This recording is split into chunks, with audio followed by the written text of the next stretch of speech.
Vamos ler a palavra de Deus no Evangelho de Lucas, capítulo 11, a partir do versículo 14, indo até o versículo 28. Lucas, capítulo 11, 14 a 28. Assim nos diz a palavra de Deus. De outra feita, estava Jesus expelindo um demônio que era mudo. E aconteceu que, ao sair o demônio, o mudo passou a falar. E as multidões se admiravam.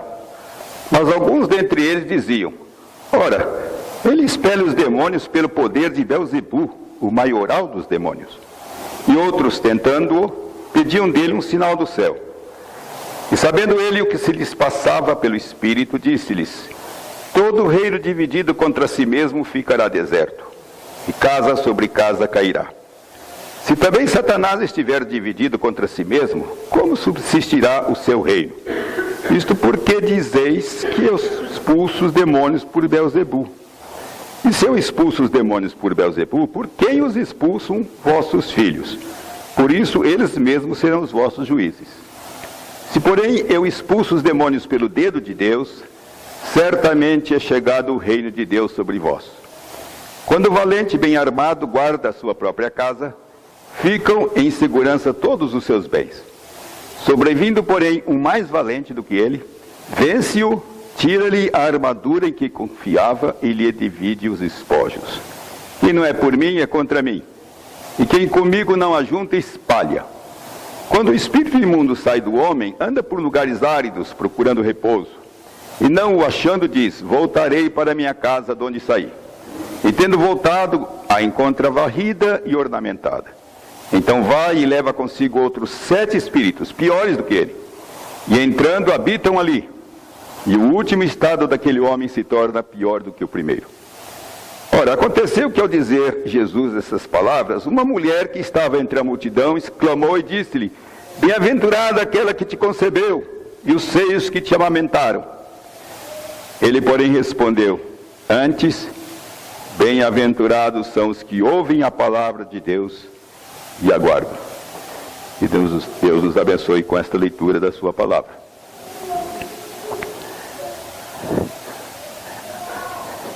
Jesus estava enfrentando oposição, como na maioria das vezes o enfrentou, daqueles que ouviam a sua pregação, que ouviam o seu anúncio do reino que estava chegado, que tinha chegado.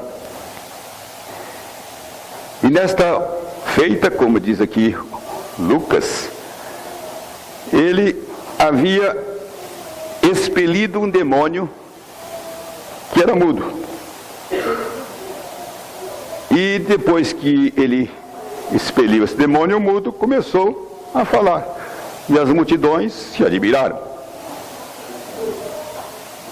E logo veio a oposição. Alguns dentre eles diziam: ora, ele expele os demônios pelo poder de Belzebu, o maior de todos os demônios. Agora outros já pediam um sinal do céu. E Jesus, sabendo o que passava na mente de cada um, como diz Lucas, disse-lhes: todo reino dividido contra si mesmo ficará deserto, e casa sobre casa cairá. E usou um argumento irrefutável. Ele diz: se Satanás também estiver dividido contra si mesmo, como subsistirá o seu reino? Isto porque dizeis que eu expulso os demônios por Belzebu. Ora, se eu expulso os demônios por Belzebu, que é o principal dos demônios, Satanás está dividido. Está lutando contra si mesmo, seu reino está dividido. E os vossos filhos? Por quem expulsa, então? Eles é que vão responder para vocês quem está certo. Agora, se eu expulso pelo dedo de Deus, então isso é prova de que o reino de Deus é chegado entre vós. E aí ele passou a falar sobre aquela situação em que alguém fica limpo, né? O imundo, o espírito imundo sai de um homem, que foi o caso. Mas se aquela casa, que a vida dessa pessoa fica limpa, mas não é preenchida com alguma coisa que substitui, se o mal não é substituído pelo bem, então o demônio acha de novo uma casa limpa e volta e chama mais 7 demônios, e aquela situação fica pior ainda. Ele estava ensinando como Jesus fazia, com sabedoria e com autoridade divina. E foi nesse episódio que surgiu no meio da multidão uma mulher, exclamando: bem-aventurada aquela que te concebeu e os seios que te amamentaram. Que situação esquisita, né? Inesperada. Ninguém esperava por aquela manifestação, não se sabe de onde surgiu essa mulher, não é mencionado o seu nome. Mas ela fez uma coisa que era comum entre os judeus. No ambiente do Oriente Próximo, era comum alguém elogiar outra pessoa, elogiando seus progenitores. Então era um modo indireto de elogiar alguém. E esta mulher, ao que tudo indica, estava fazendo isto com a melhor das intenções. Na verdade, ela estava falando da mãe de Jesus Cristo, que era bem-aventurada, porque ela concebeu Jesus Cristo, ela deu à luz a Jesus Cristo, ela amamentou a Jesus Cristo, mas o seu alvo direto era Jesus Cristo mesmo. E nos parece à primeira vista que era alguma coisa muito louvável, inesperada, mas oportuna, muito louvável, porque Jesus havia acabado de curar o mudo que estava endemoniado. Porque Jesus havia dado uma resposta que aqueles judeus, os seus críticos, não conseguiram contestar, porque era irrefutável. Jesus colocou-os contra o seu próprio argumento. Então era de se louvar esta atitude. Mas a resposta de Jesus Cristo não foi aquela que se esperava, o que pelo menos essa mulher talvez esperasse. Na última vez que eu usei a palavra aqui deste púlpito, os irmãos talvez estejam lembrados, que estiveram aqui, eu falei que não era muito fácil estar na frente de Jesus Cristo, porque nem sempre as respostas que ele dava às perguntas eram aquelas que eram esperadas. Isto por quê? Porque Jesus Cristo não se dava a esta prática que hoje em dia se quer impor na nossa sociedade, no nosso mundo, que se chama do politicamente correto. Não que nós sejamos contra os bons modos, a etiqueta, a educação, mas este politicamente correto, muitas vezes, na verdade, se torna o politicamente incorreto. Vai contra os próprios princípios ou contra a própria verdade.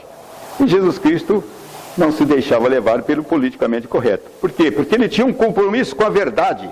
Aliás, verdade é o seu nome, ele é o caminho, a verdade e a vida. Como ele poderia ouvir alguma coisa que pudesse estar sujeita a uma correção, a uma observação, a um conserto? E era exatamente isso que estava acontecendo. Mas o elogio não era para ele, mas ele mudou o foco, e a resposta foi esta. Ele, porém, respondeu: antes bem-aventurados são os que ouvem a palavra de Deus e guardam. Primeiro, ele tirou o foco da mãe de Jesus, de Maria, se é que esse era o objetivo da mulher, de fato elogiar Maria. Mas tirou o foco de si mesmo, o foco de si mesmo, da sua própria pessoa. Porque se ela estava elogiando Jesus, Jesus volta-se para a palavra. Bem-aventurados os que ouvem a palavra de Deus, e aguardam. Qual era o significado desta resposta? Primeiramente, Jesus não quis dizer que Maria não foi bem-aventurada, porque, sem dúvida alguma, ela foi alvo de uma grande bem-aventurança. Nesse sentido, aquela mulher estava certa. Ela foi escolhida por Deus para trazer ao mundo o Salvador do mundo, o Messias, o Redentor. Ela foi o veículo que Deus usou para tornar-se homem. Jesus Cristo, Filho de Deus, tornou-se homem, como nós, um de nós. Sem dúvida alguma, um dos maiores milagres que já ocorreu, o fato de Deus tornar-se homem.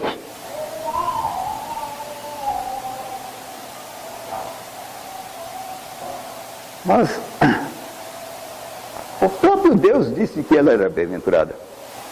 Quando ela achou-se grávida, o anjo Gabriel, enviado por Deus,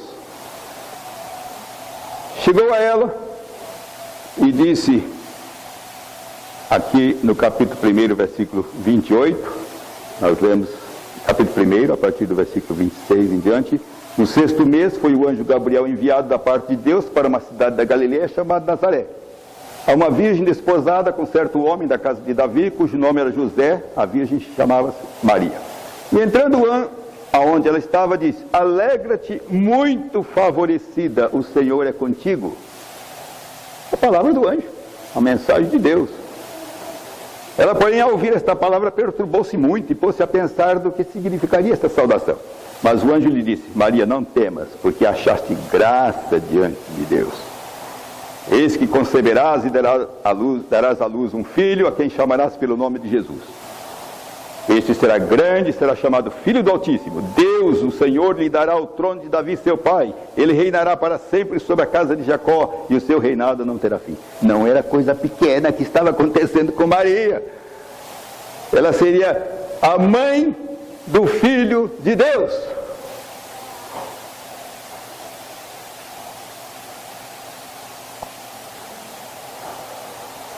Mas houve também uma outra pessoa, Isabel, a sua prima, né, que também a chamou de bendita. Isabel a chamou bendita entre as mulheres e bem-aventurada a que creu, como nós lemos também a partir do versículo 42, nesse capítulo 1 de Isaías. Ela estava cheia do Espírito Santo. Isabel estava cheia do Espírito Santo quando ela disse isso. E, portanto, foi o próprio Espírito Santo que a levou a dizer esta bem-aventurança. Maria, você é bendita entre as mulheres. O fruto do seu ventre é bendito.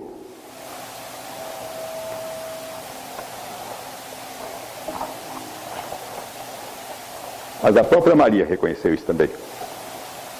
No seu louvor, no seu cântico, né? Aquilo que é bastante conhecido como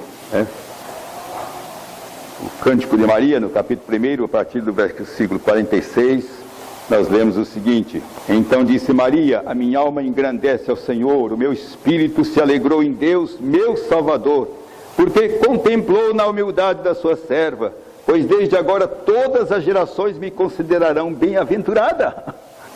A mesma palavra que a mulher usou. As gerações vão me considerar bem-aventurada. Por quê? Porque o poderoso me fez grandes coisas, santo é o seu nome, a sua misericórdia vai de geração em geração sobre os que o temem. Agiu com o seu braço valorosamente, dispersou os que no coração alimentavam pensamentos soberbos, derribou do seu trono os poderosos e exaltou os humildes, encheu de bens os famintos e despediu vazios os ricos, amparou a Israel seu servo, a fim de lembrar-se da sua misericórdia, a favor de Abraão e de sua descendência para sempre, como prometera aos nossos pais. Sem dúvida alguma, um cântico inspirado. Maria fez um retrocesso da história do povo, das promessas de Deus, do pacto feito com Abraão, daquilo que Deus disse que ia fazer nesse processo de redenção. E ela se considerou bem-aventurada, não por causa do mérito seu, mas porque de fato Deus a estava usando para isto que ela também aguardava. Certamente, ela aguardava como todas as outras mulheres que conheciam essas promessas de Deus, talvez aguardassem, talvez pensassem, sonhassem, como nós dizemos, com este fato, com este acontecimento de ser a escolhida para trazer ao mundo o próprio Messias. E isto vem lá de trás, lá do do início da criação. Quando Eva concebeu e deu à luz o seu primeiro filho, Caim, ela disse: alcancei do Senhor um varão. Deus tinha prometido que da semente da mulher haveria de vir aquele que esmagaria a cabeça da serpente. Essa mulher era Eva. E quando ela teve o seu primeiro filho, ela já disse: eu alcancei um varão. É interessante que na língua em que foi escrito o livro de Gênesis, o hebraico, esse versículo, essa afirmação pode ser lida de outra forma. Pode ser lido: alcancei um varão, Jeová. Sim, a palavra Jeová está lá. Os intérpretes, os tradutores, entendem que dentro daquele contexto, dificilmente Eva teria já conhecimento desses fatos e já poderia, a não ser de uma maneira profética, dizer que ela já estava tendo o próprio Jeová, o Senhor, estava dando a luz ao Senhor. Se ela estava pensando assim, ela errou feio, né? Porque era Caim. Então é mais uma razão pela qual muitos acham que não é esta a melhor tradução. Mas pelo menos ela já estava ciente de que ali começou o processo de reprodução humana que haveria de trazer muitos séculos depois, milênios até, né, o Messias. E Maria foi esta bem-aventurada, foi a privilegiada. Mas por que Jesus Cristo, então, até certo ponto, repreendeu esta mulher? Sim, esse antes que Jesus disse aqui, esse texto do Lucas 11, antes bem-aventurados são os que ouvem a palavra de Deus. Quase todas as traduções dizem antes no sentido, por outro lado, no sentido de acrescentar, não, é verdade, mas tem mais alguma coisa. Mas ele pode ser traduzido pelo contrário. Talvez não seja mesmo a melhor tradução, mas essa palavra, a língua grega, também tem esse sentido. Pelo contrário, ele mudou totalmente o foco daquela observação. Por quê? Porque os valores para com Deus não são os humanos, são os espirituais. E Jesus Cristo tirou o foco até da sua própria pessoa, porque não era a sua pessoa em si, não eram os seus argumentos que estavam produzindo o efeito da conversão à própria fé. Se fosse assim, todo mundo que ouvia Jesus Cristo teria convertido. Não eram nem os seus próprios milagres também. Se fosse assim, todos que viam ou tivessem visto milagres de Jesus Cristo teriam se convertido. Pelo contrário, havia mais objeção, mais oposição quando ele fazia milagres, quando ele anunciava a palavra de Deus com toda clareza. Por quê? Porque não era a sua palavra em si. Embora ele fosse verdadeiro, mas ele era o enviado de Deus. Ele já tinha começado o seu processo de humilhação, no sentido de que ele estava totalmente dependendo da palavra de Deus, da boca de Deus, e ele dizia isso constantemente. Vocês precisam crer na minha palavra, porque ela não é minha, ela é do meu Pai, é daquele que me enviou, é Ele que tem autoridade. Então Jesus Cristo colocou foco totalmente na palavra de Deus. E quantas vezes ele confrontou os judeus exatamente por causa disso? Porque eles não criam na palavra de Deus.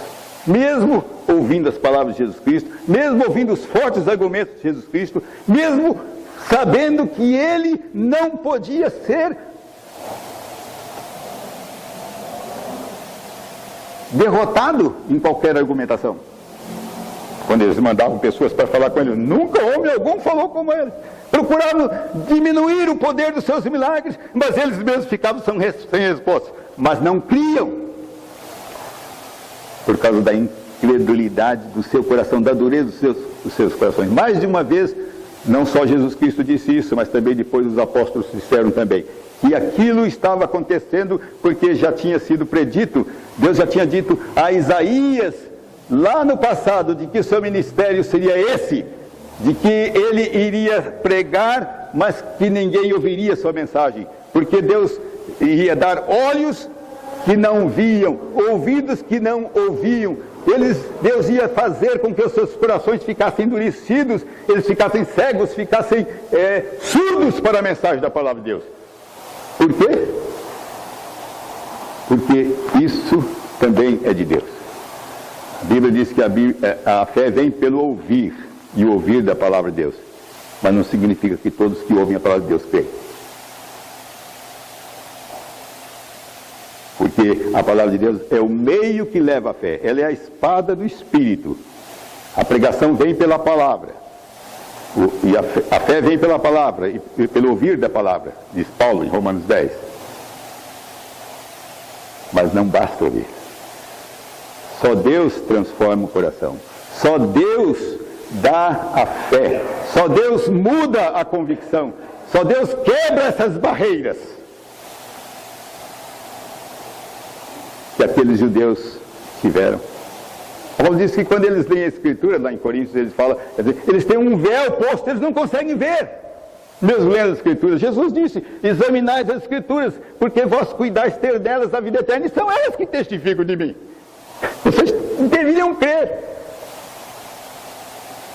Mas esse conhecimento também vem de Deus. Então, quando nós pregamos o Evangelho, nós não temos a garantia de que todos vão crer, que todos vão aceitar, não. Porque ele é o meio deixado por Deus para a convicção, mas não significa que a mera palavra produz a fé. Isto é obra de Deus, diretamente de Deus. E é por isso que Jesus respondeu: antes bem-aventurados são os que ouvem a palavra de Deus e aguardam. Não basta ouvir. Tem muitos que ouvem, estão ouvindo, muitas vezes, em muitos lugares, constantemente a mensagem, mas não guardam. Guardar aqui é dar atenção, é crer nela, é obedecer, é acreditar nisto. E essa é a diferença. Então veja, Jesus não estava pensando em louvores, não estava pensando agora em Maria, sua mãe, não estava pensando nem nele mesmo, porque ele acabava de ser objetado, acabava de ser perseguido por aqueles para quem ele veio pregar. Os bem-aventurados são aqueles que ouvem e creem. É isso que tem valor. São esses que são os abençoados de Deus. Há uma outra circunstância em que Jesus também defrontou-se com uma situação meio parecida a isto, né?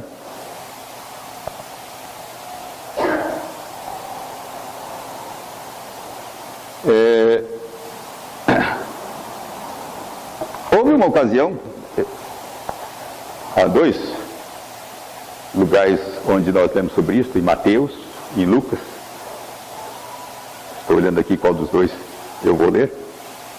Talvez leia os 2. Mateus diz o seguinte no capítulo 12, versículos 46 a 50. Falava ainda Jesus ao povo, e eis que sua mãe e seus irmãos estavam ao lado de fora procurando falar-lhe.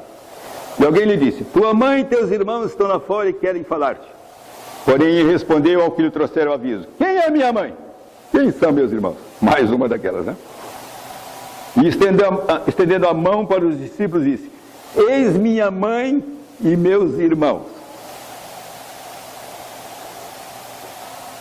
Porque qualquer que fizer a vontade de meu Pai, esse é meu irmão, irmã e mãe. De novo, Jesus mudou totalmente o foco, né? Era mesmo a sua mãe, eram os seus irmãos também.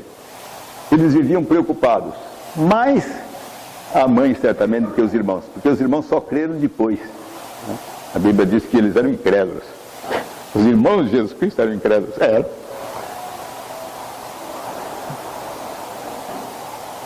E eles estavam muitas vezes preocupados com a saúde de Jesus Cristo.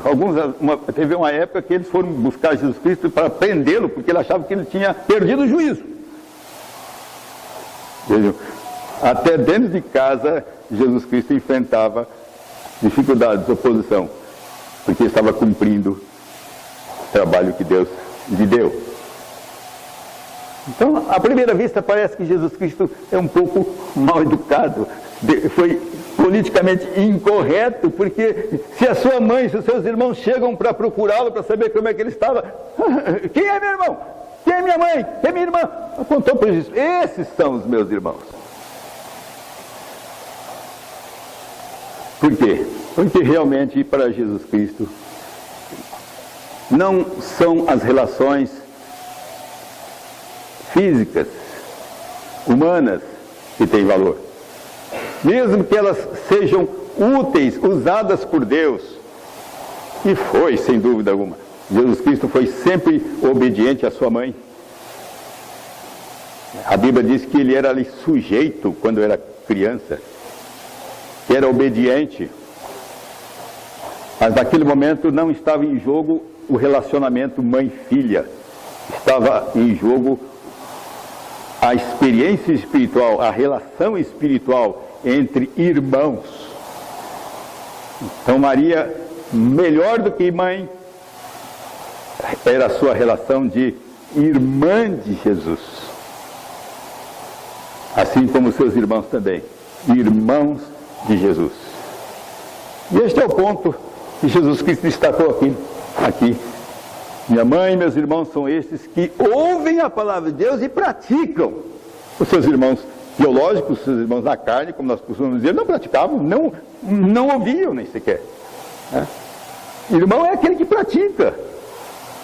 O relacionamento espiritual é muito superior a qualquer parentesco, qualquer relação física ou consanguínea.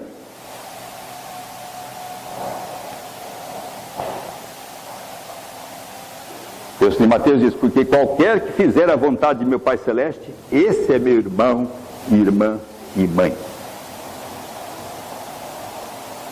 Há pessoas que estão muito preocupadas com como vai ser o nosso relacionamento no céu. Será que eu vou ver ali minha mãe, meu pai, meu irmão, vou reconhecê-lo? É compreensível isso, né, irmão? Mas é melhor que você não diga isso a Jesus Cristo. Nós estamos preocupados com quem? Com os nossos parentes consanguíneos físicos? E quão preocupados nós estamos em servir a Deus, em buscar aqueles que são os irmãos de Cristo que Deus quer alcançar?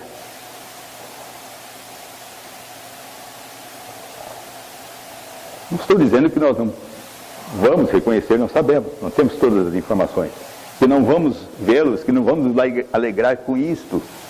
Não estou dizendo isso. Mas onde está realmente nossa preocupação? Se vamos ou não encontrar alguém, o nosso ente querido no céu, ou se não vamos encontrá-lo, e se por acaso vem a dúvida de que ele não se salvou,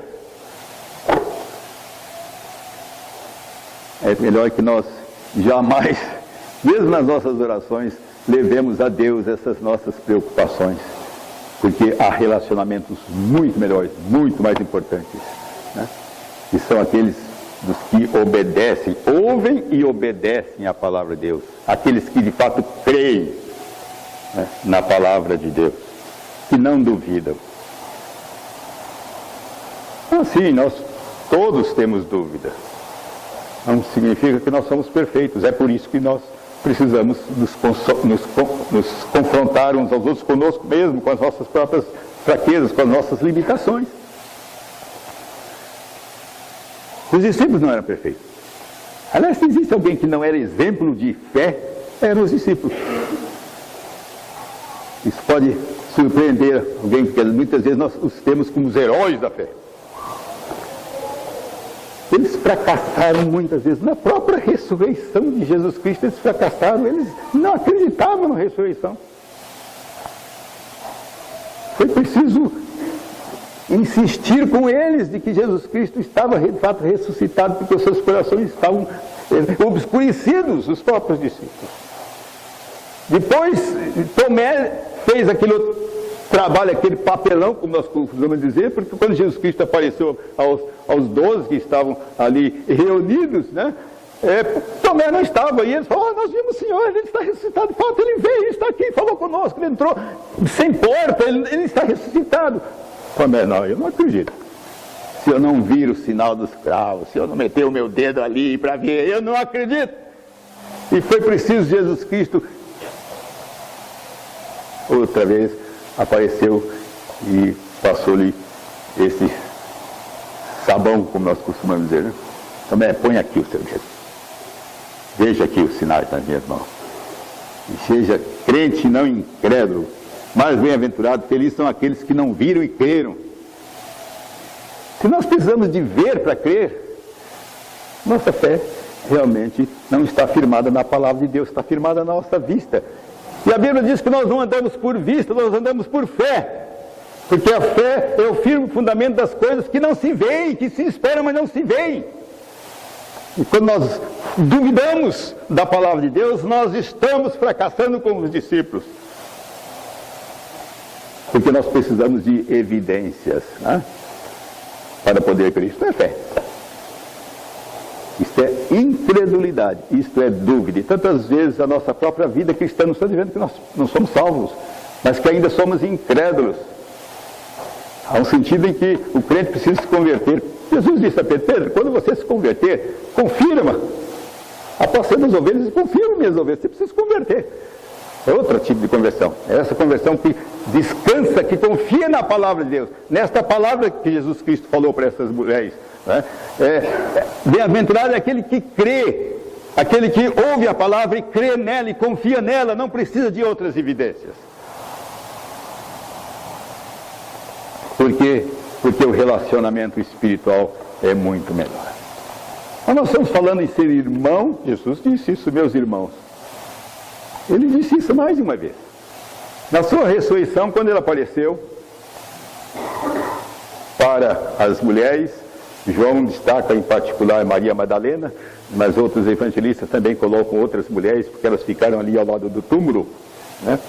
E no começo Jesus fez até um teste, né, com Maria Madalena, porque ele apareceu, ela não o reconheceu, e ela pensou que era o zelador do túmulo, e disse: o jardineiro, se o senhor levou, mostra onde é que está, nós queremos vê-lo. Não estava acreditando na ressurreição. O túmulo estava vazio, mas não sabia o que aconteceu com ele. Então Jesus disse: Maria. Agora sim, com essa voz eu conheço, né?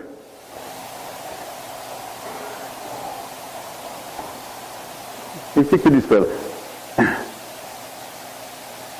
Vai e dize aos meus irmãos. Conta isso para os meus irmãos.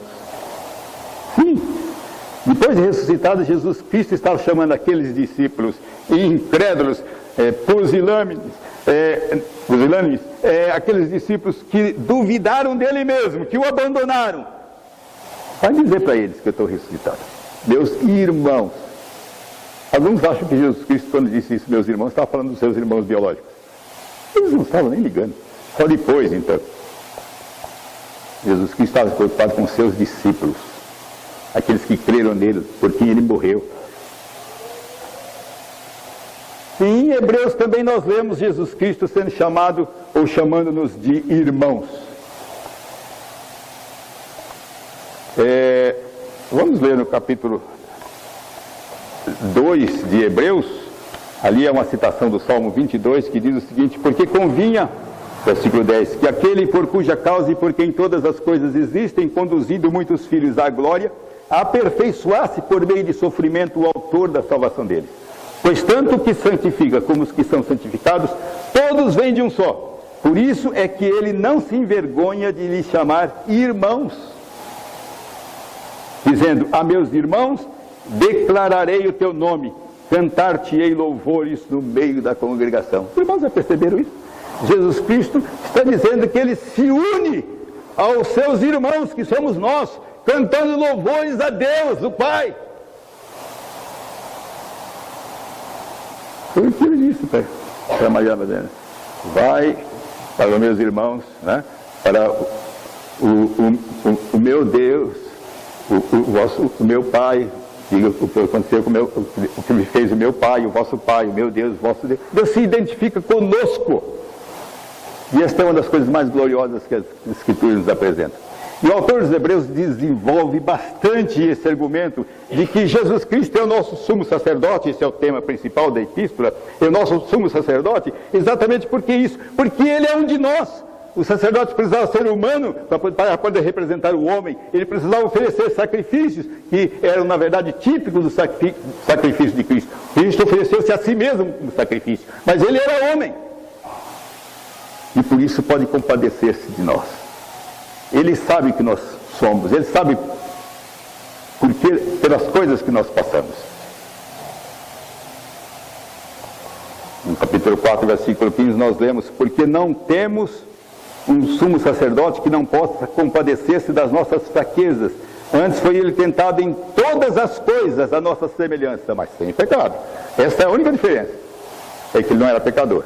Mas ele assumiu o nosso pecado, ele se fez pecador, ele se fez pecado, ele passou pelos nossos sofrimentos, e por isso ele pode compadecer-se de nós. Então nós temos um sumo sacerdote que é homem, é Deus homem, mas que compreende as nossas fraquezas, estando sempre para interceder por nós. Era disso que Jesus Cristo estava falando, dessas coisas que ele veio anunciar. É isso que tem valor, e não aqueles elogios efêmeros, humanos, talvez apenas politicamente corretos, que ele estava recebendo.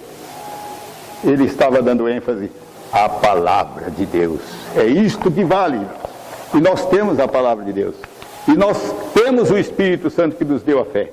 Portanto, muito mais importante do que ser pai de Jesus Cristo, embora ele não tenha tido um pai biológico, ou mãe de Jesus Cristo, no sentido biológico, ou irmão ou irmã de Jesus Cristo, é ser irmão espiritual, é ser filho de Deus, é ser homem regenerado, é ser mulher regenerada.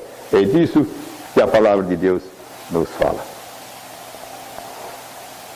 Daqui a pouco nós vamos celebrar a ceia. A ceia fala sobre isso. Aqui está a representação, daquilo que Jesus Cristo é, daquilo que ele fez e da providência que ele deixou para conosco. Embora ele tenha exigido fé,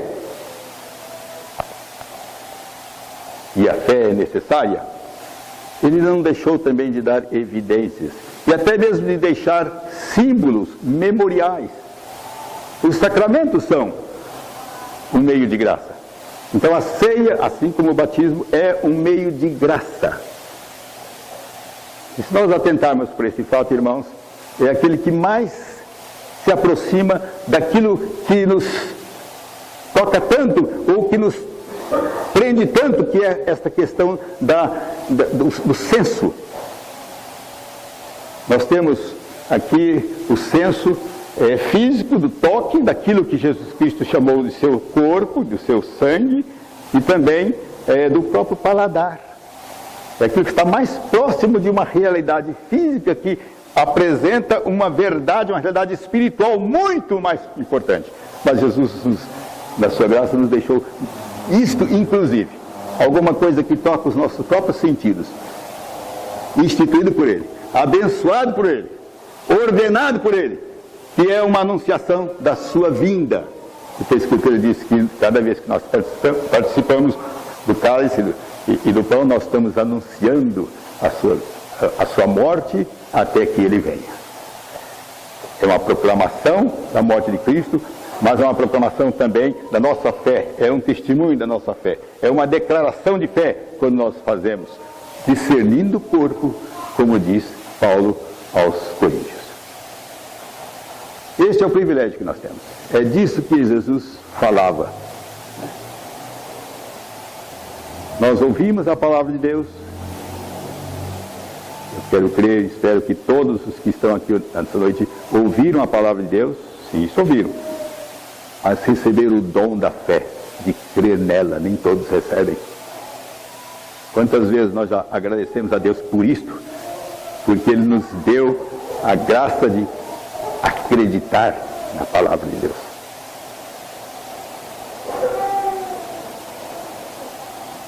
E Ele nos deixou meios para nos edificar na fé, para nós continuarmos essa caminhada, que são os meios de graça, né? Os sacramentos e os outros meios de graça, a pregação, a ouvir a mensagem, né? O valor que devemos dar às Escrituras. Esse é outro ponto que nós muitas vezes não... Isso é tão corriqueiro, nós podemos ter uma Bíblia, inclusive barata, a qualquer momento. Há lugares onde eles não têm Bíblia, não podem ter Bíblia, onde morrem se for procurar uma Bíblia. Hoje, não estamos falando do passado, das perseguições, hoje em muitos países é proibido ter uma Bíblia. É proibido ler, ler-se escondido, em porções da Bíblia apenas, né? Que são muitas vezes contrabandeadas, né? Para que se possam ter acesso. E nós temos isso tudo. E nem sempre estamos dando o devido valor àquilo que Deus nos deu. Ele nos deu a fé, Ele nos deu a sua palavra, nos deu acesso a ela, Ele deu expositores da palavra, Ele nos deu o seu Espírito que ilumina a palavra, mesmo que nós não tenhamos pessoas capazes de nos instruir nela de uma maneira mais acadêmica, não importa, o Espírito Santo é o melhor dos instrutores. Há aqueles que se convertem apenas lendo a Bíblia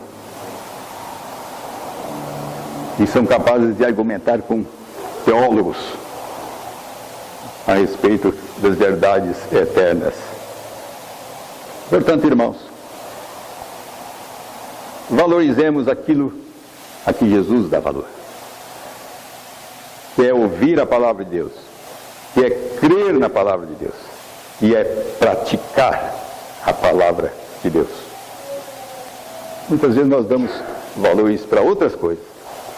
Jesus teve que enfrentar isso com seus próprios enviados, aqueles 70 que ele mandou, né, pregando, e deu-lhes o poder de expulsar demônios, de fazer maravilhas. Quando eles voltaram, vejam o que eles disseram. Então regressaram 70 possuídos de alegria, dizendo: Senhor, os próprios demônios se nos submetem pelo teu poder. Está cheio de gente aí se gloriando porque pode fazer milagre, porque pode expulsar demônio. Expulsa mesmo, não sei. Pode ser que expulsa pelo principal dos demônios, por Beelzebul, né? Uma nova experiência que esses homens tiveram. Regressaram possuídos de alegria, dizendo: Senhor, os próprios demônios se nos submetem pelo teu nome. Mas Jesus disse: Eu via Satanás caindo do céu como um relâmpago. Eis aí vos dei autoridade para pisar de serpentes, escorpiões, sobre todo o poder do inimigo, e nada absolutamente vos causará dano. Não obstante, alegrai-vos, não porque os espíritos se vos submetem, e sim porque o vosso nome está arrolado nos céus. Vocês estão dando valor àquilo que não tem valor. Mas é isso que vocês fazem, se for por Deus, é Deus que está fazendo. Agora, qual é o motivo da sua alegria? O fato de você ser salvo, do seu nome estar arrolado nos céus.